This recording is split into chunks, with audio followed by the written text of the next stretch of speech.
Atsegin dut gaur hemen egotea, lehenengo aldiz, legealdi honetan, gai mordo batekin mahai gainean. Gaurko bilerak, hurrengo urteetarako dauzkagun erronkan finkatzeko balio behar du, eta zuok, batzorde honetako kideak, erantzukizun handia daukazue lan honetan. Eskerrik asko. Autoridades, señoras, señores, la verdad es que es un honor para mí participar en la inauguración de este Congreso Internacional. El honor, desde luego, de haber reunido a tantos científicos, a tantos expertos en la materia en este edificio, pero si hay congresos que para mí son especialmente emotivos, este es uno de ellos.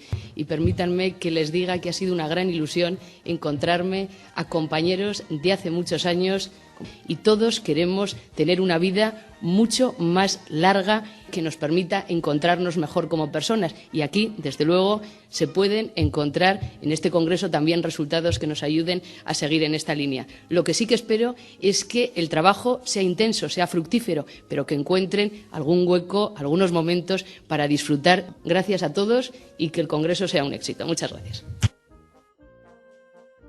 Positivo ante la economía española. Así se mostraba Botín en unas declaraciones a F Televisión. Bueno, a mí las medidas que se han tomado en los últimos meses me parecen magníficas. Esto está cambiando claramente. La situación de España es mucho mejor. Ya no hay que hablar ni de rescates ni de nada. La prima de riesgo ha bajado muchísimo y las medidas que ha sacado últimamente el Gobierno creo que son las que había que sacar. Todas entendemos que son positivas. ¿Puede haber más? Por supuesto, podía haber más. Para mejorar el nivel de empleo que tenemos en este momento, para crear riqueza, para movilizar la actividad.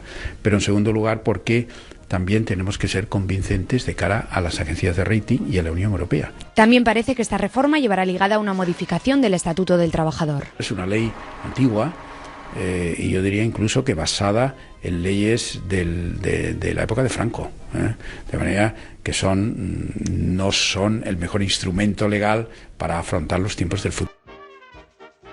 Todos tenemos que arrimar el hombro, que todos tenemos que hacer la parte del sacrificio colectivo que nos corresponde para evitar que nadie se quede al margen del progreso de su propio país. Urkullu y Basagoiti han subrayado su disposición a arrimar el hombro ante la situación económica.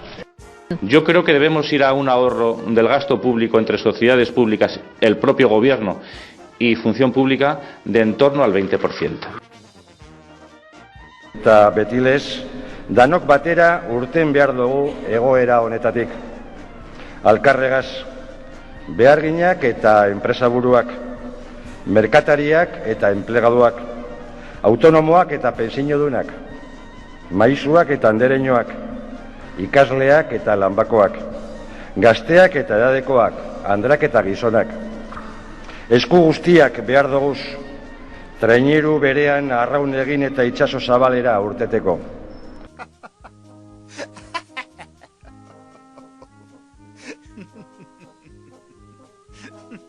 Elaborar un nuevo plan de empleo que tendrá que ser además más ambicioso que los anteriores, adaptándonos a las actuales situaciones de la economía. Tenemos que hacer que nuestra economía sea más competitiva, más flexible. Los responsables sociales y económicos han destacado la importancia del diálogo y la concertación social para la creación y el fomento del empleo. Queremos dar una formación en las escuelas, en los colegios, en los centros educativos de la máxima calidad.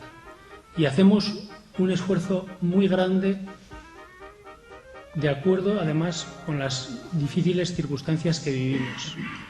Iribaz kontseilariaren arduragabekeria krisialdi garaian 250 pertsona kalera bidali dituelarik, eta gero, datorren urteko aurrekontuetan, 4,5 kenduko zaiola. Siento una especial emoción y un especial orgullo. Los ajustes, evidentemente, son una decisión dolorosa. 294 millones de euros son muchos millones. Somos muy conscientes de ello, pero nuestra obligación como Gobierno es ser resolutivos y actuar con determinación con valentía y con transparencia. Nuestro objetivo, por tanto, es claro, es el cumplimiento del objetivo de déficit del 1,3%. De esa línea directriz no se va a mover este Gobierno.